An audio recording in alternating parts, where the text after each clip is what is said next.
But it was funny with Dave's talk because, again, I worked at Hillrom for about 2.5 years before joining Encore. Hillrom had bought this small little ventilator startup company out of California that I'd worked at previously.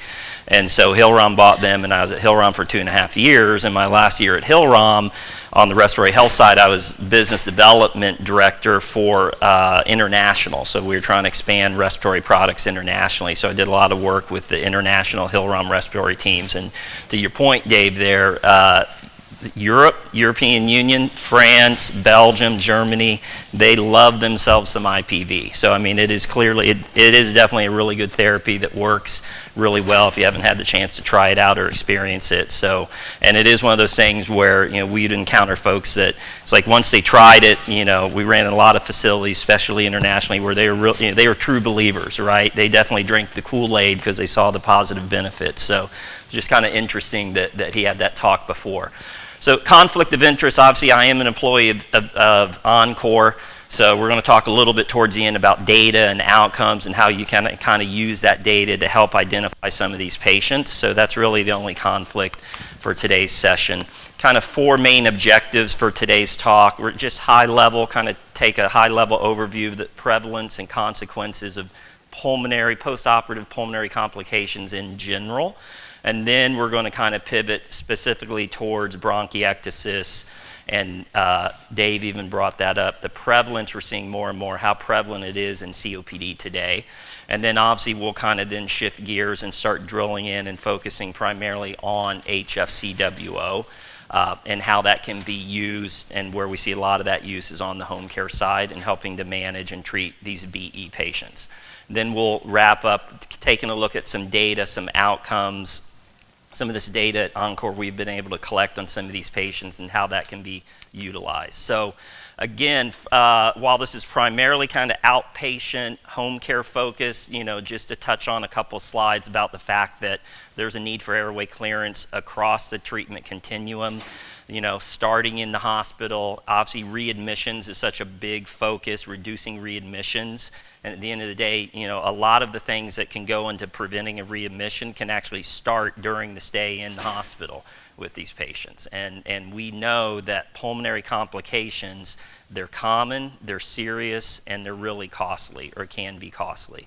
So specifically, if we're talking about post-operative pulmonary complications, so they are the most significant independent risk factor in terms of leading to hospital readmissions, and they occur in about essentially 25% of your post-op surgical patients are at risk of developing a post-operative pulmonary complication. And when that occurs, they are associated with increased morbidity, increased mortality, and then what that means is increased healthcare costs. So, and kind of going along with that is, Dave touched on it as well, pneumonia. So that's a severe issue in the US and obviously in the hospital and SNF, acute care, post-acute care setting. About 1 million hospital admissions per year are tied to that, and about 140,000 readmits are tied to it. So, and again, airway clearance can play a key role in helping to kind of prevent that and avoid some of this. So, again, readmissions, and specifically ICU readmissions, a lot of that is tied to respiratory related complications. Dave did a great job, especially with the videos and analogies, talking about and showing that buildup of secretions that occurs. And actually that buildup of secretions is the primary reason why patients end up experiencing respiratory failure and end up having to have that readmission in the ICU. And as we know with these folks, once they bounce back, they're bouncing back. They're a lot more severe than when they initially left, which means they're going to need extra attention, extra cost, and they're going to have an extra length of stay generally as a result. So there's definitely a role that airway clearance, and there's a variety of ways that can be applied, but airway clearance in the hospital is important, and then obviously if they need it, continuing that on into the home is critically important as well. So we're going to kind of pivot and kind of zero in now specifically on bronchiectasis and actually non-CF bronchiectasis and its kind of prevalence that we see in COPD. So I was kind of joking with Carrie. I don't know if you saw Carrie's talk yesterday at the end. She had a great talk, and she had like 2 slides that were on BE, and I was standing there back. I didn't know that, and I thought, oh my gosh, she's going to have this whole BE section. It's going to be like half my presentation is done, but it was only like 2 slides. So some of this may be a little repetitive, but I think we'll be good. So in terms of bronchiectasis, BE, it's just a lot easier to say that if I'm going to have to say it 10 times during this talk, so I'll just say BE a lot. So, it is a anatomic distortion, so that is important. It is an anatomic condition, and those conducting airways, the bronchi, typically as a result of, chronic cough, or what they present as is they have chronic cough, that copious sputum production, and then it's that recurrent infection that we see. Regardless of what we kind of put them on, they just keep having infections on a pretty regular basis. Those airways become permanently dilated and inflamed, and then they can also tend to be prone to collapsing really easily. And so the result of that is you've got this great little condition now where you have these pockets of pus and mucus that just form and pool, and now you've got this great site for all these recurrent bugs to basically just continue to live, and cause these issues. So I think we got a little, you can see here some actual screenshots here. Now what's interesting, you can kind of pick out, is where you tend to see it most predominantly is in those lower lobes. That's not to say you can't see it in other lobes, but you tend to see the more severe effect of it, or more commonly in the lower. A lot of that has to do with gravity and that pooling of the secretions down into the lower lobes, where it just kind of sits there. So that's definitely a marker to look for.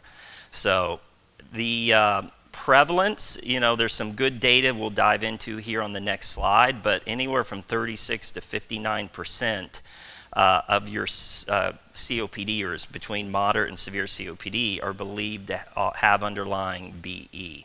So, and of course, you combine those 2 conditions, you've got you got one comorbidity on top of another, then you've got a patient who's going to have greater inflammation and going to have a tougher time with these acute and chronic infections within the lungs. So, and that's really where this idea of airway clearance is really key. These folks need proactive, aggressive therapy to help clear that mucus out and to help keep it clear on a regular basis. And then, CT is important. Again, this is an anatomic disorder, so we need imaging. If we're going to definitively diagnose it currently, it is about the CT scan, especially on the home care side from a qualification standpoint. You need a CT as part of the qualification process, and really the high res is kind of the gold standard. So it doesn't have to be high res to get qualified, but the high res certainly helps you in your ability to see it, a little more easily. So in terms of prevalence, this is interesting. This came out about 2016. This was a study that looked at 855 COPDers. So this is a pretty big N number. And out of the 855, and they ran the gamut from stage 1 all the way up to stage 4. And then when they looked at those folks and looked at corresponding high-res CT scans, what they saw is 362 out of that total population of 855 actually had underlying BE. So that total prevalence was 42% across the board. But then if you dive into that a little bit, so think about that, that's a pretty big number. But then if you dive into that a little bit and look, especially the folks like on the home care side that, who do we deal with a lot? The stage 3, the stage 4 COPD, right? More often than not. 49% and 59%. So essentially 50 to 60% of your COPDers that are stage 3 or stage 4 are likely to have, based off this, underlying BE. I mean, that's literally like a coin flip, right, in terms of the prevalence. So it is out there. It is very common. And it currently is still, even though there's more and more talk about it, there's more and more, education and kind of awareness, it's still vastly underdiagnosed in the community. And then I think what's also kind of interesting that came out of the study are kind of the 2 pie charts. So not only is it really common, but where it's almost, across the board is in your really sick, tough to treat patient. So that first pie chart here, you guys may not be able to see it as well, But what this was showing was, out of that population, they had 164 patients with COPD that had had 2 or more exacerbations or at least 1 hospitalization in a 12-month period.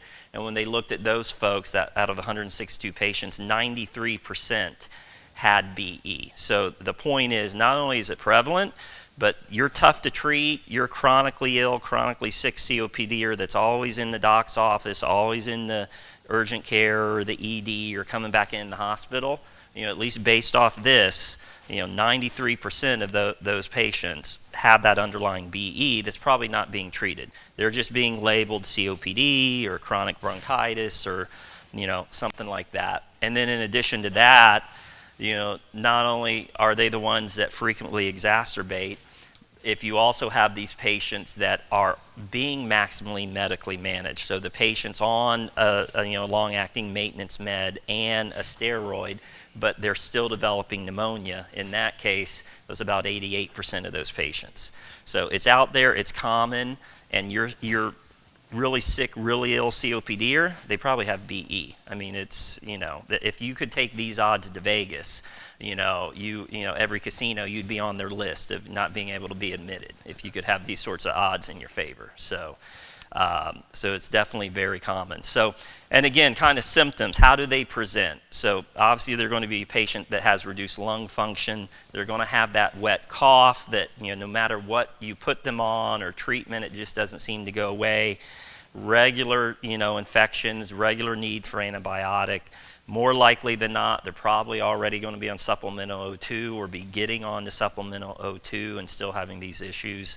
And then again, they're the frequent flyer. They're the folks for you. How many, on the RT side, how many folks are acute care, hospital, So these are the folks that you probably know them by their first name or their last name that, okay, Mrs. Jones is back. We haven't seen her in 4 weeks or 3 weeks. She's back. Or Mr. Smith, So these are the folks you kind of have a semi, relationship with just because you see them in and out of your doors so often. So, all right, so let's talk here. Looking at my little counter there. Okay, we're doing good. So, perfect. Yeah, I know that threw off Dr. Landon a lot yesterday, so I'm wanting to make sure I'm, following along. So let's talk a little bit about airway clearance, and specifically HFCWO. So when we talk about airway clearance therapies, there's a lot of different options, right? And there's no one magic solution for every patient. So there's going to be a lot of different patients that, some of these are, better options for. There's the old, CPT. How many of you guys still do CPT? Not as much, but a little bit. Saw a couple of hands there. So yeah, you got the manual CPT. You've got, the handheld percussors. There's definitely different coughing techniques, like the huff coughing that can be taught and everything. Obviously, HFCWO. We had a good presentation on IPV. A great presentation on IPV earlier. There's also OLE. I think someone brought up the Metaneb. And yeah, they're different therapies. There's some similarities, but different mechanisms of action. So it's good to know about both. But yeah, so IPV, OLE, certainly cough devices. Obviously, ABM's been here, so there's cough products that can be used. And then obviously we know about PEP, so flutter valves, oscillating PEP. I think we talked about the aerobica a little bit in the last talk. There's acapella as well.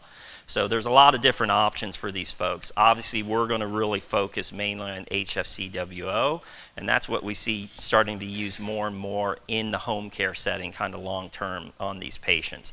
Part of it is there's a reimbursement pathway, and there is coverage under Medicare, so that helps in that regard. So, all right, so overview. When we talk about HFCWO, what are we talking about? What are the devices like? How many of you guys have HFCWO like in the hospital setting? Those of you that work in facilities, okay. So we got HF, and then obviously on the home care side, I'm assuming a lot of you guys are familiar with the various chest vests. Now, if you're in home care, you may not be as familiar with these that I've got displayed here. So these are kind of some of the original vests that were developed, and they're still out there. and still being used, work really well. But the original design on the classic chest vest, or HFCWO, is an inflatable garment. There's an air pulse generator that's creating, it rapidly is inflating and deflating that chest vest, which starts to kind of squeeze and cause the chest wall to be compressed and released. And so you start to get some airflow generated in the lungs, right? And that airflow bias starts to kind of move behind the mucus, starts to thin it out a little bit, loosen it up, to where it can be mobilized, brought up to the larger airways, and then the patient can cough it up. And so that's just kind of your classic HFCWO, kind of your original companies. You've got, Respitec, which is a Philips company. They have a vest. Hillrom has a vest. Electromed has a vest. There's a little bit of differences in the algorithms, but there's also a lot of similarities. These are kind of the classic products that are out there. One thing to keep in mind about these guys is, like on the DME side, all three of these folks, while they're the manufacturer, they also act as the DME. So they go out, they interact with the patient, set the vest up themselves through like a contract RT trainer, and then they bill insurance. So most of these companies, although I'll say, the Philips device and Electromed, over the past couple of years, we've started to see that they are starting to enter into some select partnerships with DMEs, where actually the DME can buy their product and put it out. But historically, most of your vest companies, they made the device, they designed, they developed, they made it, and then they act as a DME and set it up on the patients themselves. Where we've started to see that change a little bit too over the past few years on the home care side is there's now a product called the Afflo vest, which is made by, it's now made by a company called Tactile Medical. And their vest, they actually sell to DMEs. DMEs use that vest to put out on their patients. So they kind of go through more of a traditional distribution channel. Their vest is a little different because it's not an air bladder vest. So they actually have pods. They have like 8 pods spread throughout the vest, anterior and posterior. And you've got kind of like this kinetic energy. And so it's basically, blast the microphone, but it's supposed to really simulate or mimic traditional CPT, that kinetic energy hitting the chest wall. And then their vest, what makes that also different outside of that mechanism of action is the fact there's no hoses. So a lot of their big discussion points is the fact that it's mobile and that it opens up mobility and kind of freedom of movement options for patients. So, there's definitely differences, but the goal there is to mobilize those secretions, thin them out, get them moving, get them up to the upper airway where that patient can cough it up, assuming they have a good cough response and cough mechanism. And again, in most of these BE/COPD patients, they can cough it up. The problem is getting it loose and getting it up to the point where they can bring it up. So, and that's really the goal there. So, and it's really this idea of breaking that vicious cycle, right? So these folks have that buildup, leads to that, chronic lung infection, leads to that inflammation, may send them right back in the hospital for another stay, end up in, long-term damage. So we're trying to break that cycle, clean it up, and then keep it clear is the goal. So in terms of ordering a vest, so qualification guidelines, does that look blurry, or do I need new glasses? So from there, it looked a little blurry to me. This looked cleaner when I had it on the slide. But, so there's a little bit of a hurdle. It's not bad, but there are some steps that have to be taken, right? So one thing is you want to, and this is just a sample order form from one of the vest companies, just to kind of walk you through that process. So one thing is you're wanting to document, have you tried some other form of airway clearance therapy, right? So have you tried a PEP, a flutter valve? Have you tried, autogenic drainage, like it was brought up earlier, or huff coughing, or, a CPT? So has there been some alternate form of airway clearance that's been tried and or considered?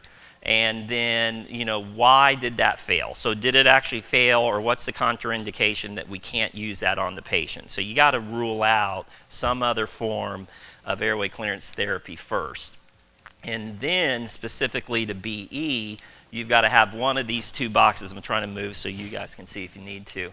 So you need to have a patient that you have documentation that they've had 3 or more exacerbations within the past 12 months that have required antibiotics, or you've got documentation that they've had a daily productive cough for at least 6 months. So you need one of those two. And then finally, you need a CT scan showing, you need, either a CT scan, within the past 12 months confirming that diagnosis, or a statement in the medical record, that, this was showing when they were diagnosed with BE, because maybe they had a scan a few years ago and they've got it tagged in their chart. So you need some documentation that there was a scan, since we're talking about an anatomic issue. And that, and we'll during Q&A, feel free, any of the DMEs, to talk up, but I think this tends to be a lot of times the bigger hurdle, right, is that CT scan. We've got someone who's presenting with all those signs and symptoms, it's a flip of the coin that they have it or not, and then especially with all those symptoms, just based off the prevalence. If they're stage 3 or 4, there's 50-60% chance they have it. They've got all the clinical symptoms, but they don't have that CT scan. And maybe the doc doesn't want to order it, or, for whatever reason, So that can a lot of times be the hurdle. So, but if you have all that, then it's just a matter of getting the script, getting it ordered, and getting it issued. So I'm going to spend just a few minutes here. I feel like I'm really running through this, but I think we're doing good. So a few little clinical studies that I think are interesting around the BE side. I thought this would be interesting to talk about. So there was kind of this little thing that happened called 2020. I'm sure most of you guys are aware of it. Everybody's lived through it. And one thing that kind of happened, when COVID hit, is, especially, if you think about the time that it really hit in that first wave, spring of 2020, kind of that, March, April time frame, is, a lot of your national conferences, think about ATS, CHEST, all of those, they all pivoted to virtual, right? And I can remember when ATS was coming around, what happened during that year of 2020, and justifiably so, all the focus was on COVID, right? And there's all these late-breaking abstracts, and they kind of changed the rules for how you get abstracts submitted and presented, because there was all this information that needed to get out there quickly. So it's not to say that, like at ATS in 2020, there weren't other abstracts about other topics. There were, but they were so far down on the list. It was all about COVID and what are we doing, and how are we going to treat these patients as they're coming in, and that's justifiable. Certainly, but what was interesting about that is there was some really interesting data in 2020 that came out around HFCWO and BE and COPD that really just didn't get the traction that maybe normally it might have. So this one was at ATS. This was an abstract at ATS. And this was looking at BE patients that were on HFCWO. Now this was looking through a commercial claims database, so this was kind of a retrospective study. But it looked at 255, BE patients that were placed on HFCWO, and their characteristics are there. So just to point out, these were higher risk, that they had a higher, what's called a Bocce score, which is an indicator score for BE, kind of ranks you by severity. So they were moderate to high risk for their BE. That a lot of them had COPD, so about 64%. Again, that predominance where it's in there. It's in a lot of those COPDers. So a lot of them had COPD. Another healthy amount also had asthma. And so it looked at them over a 12-month period, and it looked at their pre and post therapy healthcare costs and clinical outcomes. And what was interesting was over the course of 12 months, it showed some pretty significant findings in terms of treating these patients with HFCWO. So over that 12-month period, in those 255 patients, you had basically a 2/3 reduction in their rate of acute exacerbations. You had essentially another 2/3 reduction in their hospitalization rates, and that's disease-specific hospitalizations, so tied directly to BE. Hospital length of stay decreases, ER visit decreases, less need for bronchoscopies, and that's something that I hear a lot from docs that order HFCWO regularly, is they get it on those patients, and they just don't have a need to have to do very many bronchs, So IV antibiotic use went down as well. So kind of just a ton of really, positive results. It didn't get a lot of traction out there. Again, it was just kind of the times. So this same author did another study. So you think about it, ATS is in the spring, chest is, in the fall. So he did another study, looking at BE patients with COPD. But this one, he was comparing the patients that were on HFCWO compared to those that were maybe ordered PEP therapy. And again, and this was a longer look back. This was like a 9-year data claims look back, looking at clinical outcomes, healthcare resource utilization, overall cost. So it's kind of a 9-year look back through the claims data, looking at those two groups. And again, pretty compelling information comparing the two therapies head to head. So again, predominantly COPDers that had that underlying BE, 88% of those folks that were on the vest with BE had COPD. About 74% that ended up with the PEP device also had COPD. What you can kind of see, basically the blue bar is going down is positive, the orange bar is going up is kind of a negative. So for those folks that were on the vest, over that 12-month period, 73% less hospitalizations. When you compare that to the folks that were just using PEP, they actually had 2x more hospitalizations. 50% less ED visits versus on the PEP, it was a 5x increase, right? Less office visits, again, less IV antibiotics in terms of the HFCWO, less need for chest x-rays, less bronchs, and inpatient costs. So, part of that theory was even in those ones that ended up having to go into the hospital, they just weren't as severe. Yeah, they still needed to stay, but it wasn't as costly, it wasn't as lengthy as the folks that were just on the PEP therapy. So, and again, it's not to say that PEP doesn't work completely. It's not saying that, but like we said, there's different therapies for different patients at different stages. So you may have someone that if you can catch them with BE in that mild or early moderate stage, maybe PEP can be effective for that patient. But you start dealing with these patients you're catching late, and they're late moderate, they're in that severe stage. Just based off this data alone, more times than not, you're probably going to see that PEP alone is just not enough. They need something more robust, more aggressive to clear those airways. So, and again, this guy was really busy in 2020, so it's the same author. Basavaraj, he's a big KOL in terms of BE and COPD and airway clearance. So he had another paper at CHEST, same year, 2020. And what he did with this, he's the same author that published the study that looked at HFCWO use over 12 months at ATS. He then took a subgroup from that. He had 80 patients that he had 2 years worth of data on from that original. And he saved that and presented that at CHEST. So not just looking at 1-year outcomes, but now let's look at 2-year, much longer term outcomes on these patients treated with vest therapy. And again, still able to see pretty significant, compelling data that this therapy works. If they use it and they stay adherent to it, it's really beneficial and helpful long term. Decreases in bronchs, decreases, 57% decrease in hospitalization, decreases in ER visits, and long term decrease in costs. So even factoring in the cost of the vest over time, it more than pays for itself by what it's going to do as far as improving outcomes and decreasing overall medical costs. So, and again, it's not to say that PEP isn't effective. There's going to be some patients that it is enough for, and I think especially if you can get them early.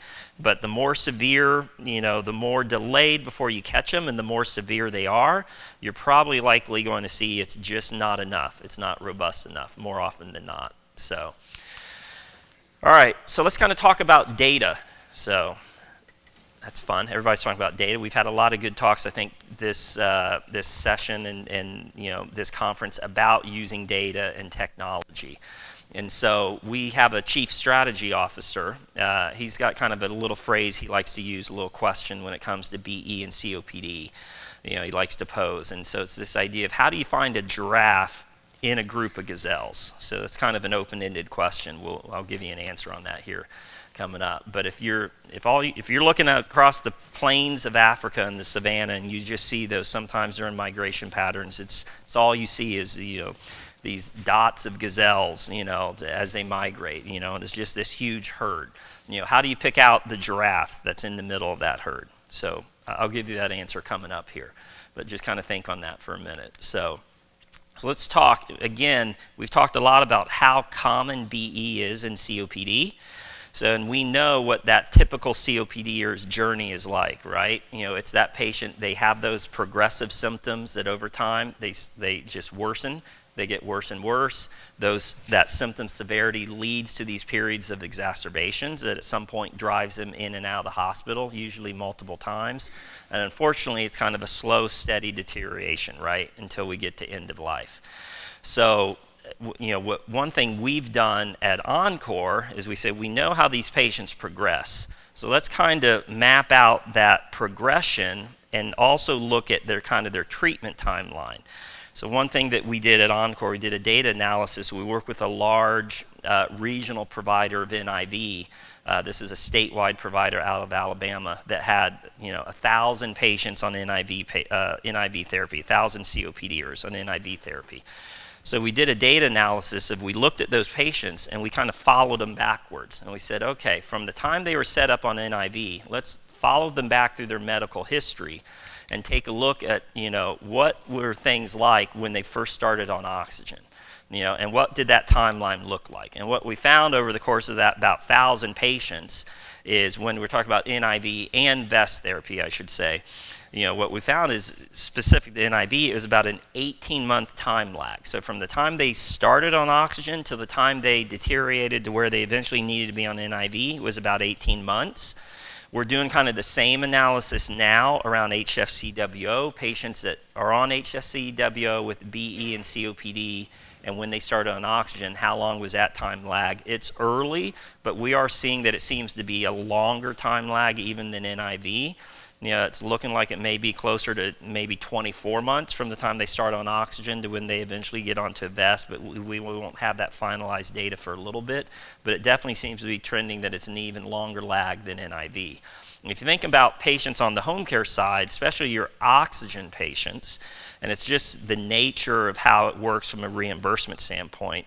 Those of you that maybe don't work home care may or may not know, oxygen is not a very high revenue generating therapy, right? There's a lot of patients that need it, but the margins on oxygen are really, really small. And that makes it really difficult for DMEs to have any sort of real meaningful ongoing clinical interaction with those oxygen patients, right? It's really not until they end up on a higher form of therapy where there's an opportunity where DMEs can afford to have really robust, regular clinical RT involvement with that patient, right? And that's just the economics of this industry today. So, but what we know is with that oxygen patient, just like that COPD patient journey, they're going through that journey even while they're on oxygen. So looking back over those 1,000 patients that were on NIV and looking back over their chart, we were able to see that, yeah, they started to have, various symptoms. They started to have situations where they had, medication needs and needed a different med or a higher dose. A lot of these patients ended up in the hospital certainly once and twice, a lot of them 3, 4, 5 times in a lot of cases, until finally a doc or a case manager or someone, hospitalist said, you're sick enough, we need to send you home on a vent, right? But by then they had kind of been down that vicious spiral, for a decent amount of time. And so the thought that we had at Encore was this idea of, hey, what if we could develop a way to start to engage with these patients in an economical way, but engage with them with RTs and start to work with these patients and using both RTs live as well as using our software, that we can start picking up on signs and symptoms of this deterioration, start to pick up on when they're having these gaps in care where they may need something. And the gap in care may not be a vent. Gap in care may be, hey, Mrs. Jones is struggling, and we may need to think about changing her med or changing a dosage. Or, hey, doc, you may think Mrs. Jones is on this med because you gave her a sample, but she actually never filled it. So, and the doc's not aware of that. Or Mr. Smith may really benefit from, having a round of pulmonary rehab. So it's not always about give them a vent, give them a vest. It's about staying in touch with those patients, but in a low-cost, economical way, and using both software and RT clinical knowledge to intervene and connect with those patients, and then start to identify those needs earlier. So, and that's really what we call our Oxygen 360 program. That's something that we run actually here, not too far away out of Newport. We have our call center. So we've got an RT staff call center where we interact with these oxygen patients, largely oxygen patients, on behalf of various DMEs, and start to build that story and start to make those connections with patients, collect that data, use the software to analyze it, and be able to start to intervene earlier before they end up in the hospital the third, fourth, fifth time. And then strictly from the economics of it, that DME may be, they are at risk that if they don't catch that patient early, when they finally need an NIV, you as a DME are at the mercy of who's the case manager that day in the hospital. Who does the hospitalist have a connection with? Who brought in lunch 2 days ago? And suddenly you're at risk of leaking, if you will, or losing your patient who actually could start to produce some decent revenue from a vent or a vest standpoint. Now you've got an oxygen patient and your competitor now has them on their NIV. So it's this idea of starting to clinically manage and engage with patients, provide better care, and try and provide that care earlier. And then it's like Zach talks about, right? Keep the patient at the forefront of your mind, concentrate on the mission, but have a plan for the margin, right? Because they're both critically important. If you don't have a margin, you don't have a mission, But if you're only doing it for the money, then that's going to show through pretty quickly. So, do right by the patient, but have a plan for how over time that can benefit you and the company, and that's the whole goal here. So with our program, we've been doing this now for about 2 years. So what's interesting is what we're finding pretty consistently, we have our RTs, they're licensed RTs, so they're RT navigators. They engage with the patient remotely. They do some questionnaires, they do some assessments, they do some patient coaching. We kind of funnel them through our Nexus software, and it starts to pick up those pain points. And what we found, working with DME customers, is for about every 1,000 O2 patients they put into our system, run through that program, we start engaging over the course of about 12 months. We can turn around and identify 100 of those 1,000 that need NIV and have an actual clinical need and clinically qualify for it. And then in addition to NIV, the focus of this is HFCWO, we've also identified about 90 to 95 consistently out of every 1,000 that need vest therapy. And again, these are kind of conservative numbers. In certain populations, we find even bigger needs. And then it's just a matter of working with the DME, with their RTs, with their sales reps to then get that information and those progress notes back to the doc to start to clinically manage and make decisions about getting them on therapy. So it's been a very successful program, both clinically, which is most important for the patient and for the system and the provider, but then also from a revenue standpoint for the DME.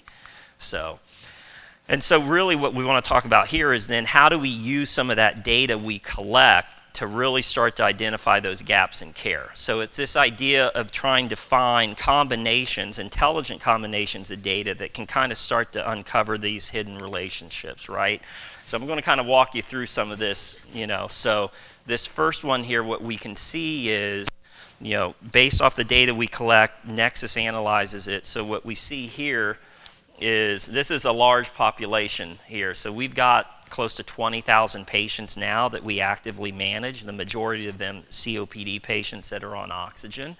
So in this grouping here, we're looking at respiratory infections, and what we can see is we've got about 2,200 of these patients that have had 2 or more respiratory infections in the past 12 months, right? And then we've got about another 3,000 that have had 1 respiratory infection in the past year.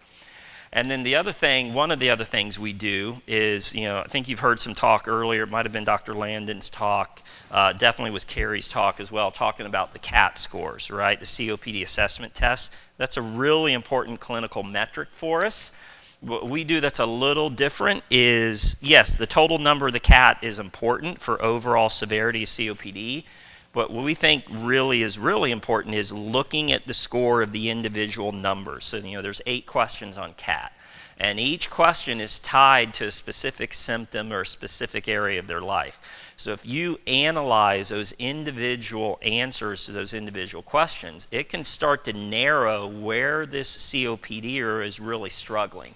And the first 3 questions of CAT are all around cough, phlegm production, and chest tightness. So this has been clinically shown in studies to be a really good screener for picking up BE and or patients that are having chronic airway clearance issues. So again, looking at this data, we've got 2,200 patients that have had 2 or more respiratory infections in the past year. And within that 22, we've also got about 2,100 out of the population that have scored 4 or greater on at least one of those first three questions of CAT that are tied to airway clearance. So what the software does is it kind of then starts to take, it's like peeling the onion, that old cliche. And it's just the software kind of, and then working with the RT, it kind of starts to dive down deeper into the data. So for you guys, this one may be harder to see. So you can let's start with those more severe patients, the ones that may have the more pressing needs. So I want to take a look, I want to dive into that population of 2,200 that have had at least 2 or more infections. So I'm going to dive into that through the software. And what I can see here is out of those 2,200 that had 2 or more infections, there was 547 of those folks that scored a score of 4 or more on those first 3 questions of CAT. So what we're doing is we're taking large populations and starting to whittle it down into numbers that are more manageable and also where the need is more pressing and more urgent, to where maybe that's who needs my attention first, right? And the software is helping to do this on kind of an automated basis in conjunction with that interaction the RT is having with the patient through telerespiratory. So 547 is still a big number, but just for purposes of this analogy, then I took another cut from there to kind of show you what you're trying to get down to ultimately. So then what you would say is, hey, you know what? I want to drill into these 547 and see what's going on because they've had 2 or more infections and they're scoring high on those first 3 questions. So you can take another dive in, take us to the next slide, and then I can get a list of all those patients. Now again, I kind of did this across a big swath of our database. What we would really be doing is doing this on an individual basis with the individual DMEs we work with. So this list even becomes more manageable. But now this intelligent combination of data, what it started to do is now helping me to measure and evaluate relationships that I can then start to use in terms of treatment pathways, right? So what does that mean? Well, now I got a list of patients here. I've got them all blacked out because this is real data. And I can start diving into this and I can see, okay, the second line over may be hard to see this. I got a patient here, I don't know if it's a guy or a gal, but they scored a 5, which again on the CAT, 5 is as high as an individual question can be ranked. That's the most severity that you can score yourself is with the 5. I got a patient that's got a 5 in terms of chest tightness. They get a 5 in terms of they cough all the time, and they scored themselves a 5 in terms of constantly producing phlegm. Oh, and by the way, they've had 6 infections in the past 12 months. This is a high priority patient, right? I got another person here that's a 3, a 5, and a 4, and they've had 7 infections. So you can start to stratify that and see that across the board, I've got folks that are struggling. And then, and again, that 541, while they're all impacted, you may find that, hey, I've got 30 that need some real intervention quickly, or we're probably going to see them back in the hospital in a very short time. So the software allows you to do that and allows you to drill in, and it's based off of good clinical feedback, good, clinical, just good respiratory care 101 of that RT through our call center working with that patient. And then the software helps to analyze the data. And so what we're really trying to do is the software is trying to stratify those patients. and just that traffic light, symbol to make it easy. Who's my patients that are doing well? We've got good engagement with them. They're more or less properly managed. They're on their equipment. They're using it. They're not having a lot of symptom issues. They're pretty good, right? I don't necessarily need to zero in on those patients right away. I'll keep tabs on them. I'll come back to them. But for now, I've got a large base of patients that are good. Then I've got some yellow zone patients who, that's a patient that maybe needs some sort of clinical interaction, but it may be, hey, pulmonary rehab, or hey, maybe the doc might want to think about trying a different med because this one doesn't seem to be working. Or they may have a need to get back in and see that doc because, we find out they haven't seen their doc in 10 months, and they've skipped a couple appointments. Let's get them reconnected with the doc. So they're kind of the yellow zone. There's some things that's trending negative, but it's not the 5-alarm fire. And then we have the high risk, right? We've got the folks that are 5s across the board and they've had 6 infections and been on antibiotics 6 times in the past year. Those are the folks that may need, whether that's NIV, in this case, whether it's HFCWO, or they need some sort of intervention, and they need to get back in and see that doc, or we're really concerned they're going to be back in the hospital in, say, the next couple of weeks. So it's really all about stratifying them, and software and having the data allows you to do that. So kind of back to our strategy officer, Dan, kind of his question, is kind of open question about how do you find a giraffe in a group of gazelles? Well, the answer is it's 2 things. You need to know what you're looking for first, right? And then you also need to start looking for the right pattern. So you need to have the knowledge of what you're trying to find, and they need to start looking for that pattern. And then what you need to do is kind of take a step back, look across that whole population, start using your tools like data, like software that can help analyze that. And if you take enough of a view back and you're looking through those lenses of those 2 proper things, what you're actually looking for starts to come into view and becomes pretty easy at that point. So, all right. I said it'd be early, which was a positive before lunch. So. Oh, I'm good. Okay. Oh, that was all. Okay, gotcha. I kept looking. I thought, I got to be talking longer than 2 minutes. It was saying like 2 minutes. So, all right. So, any questions?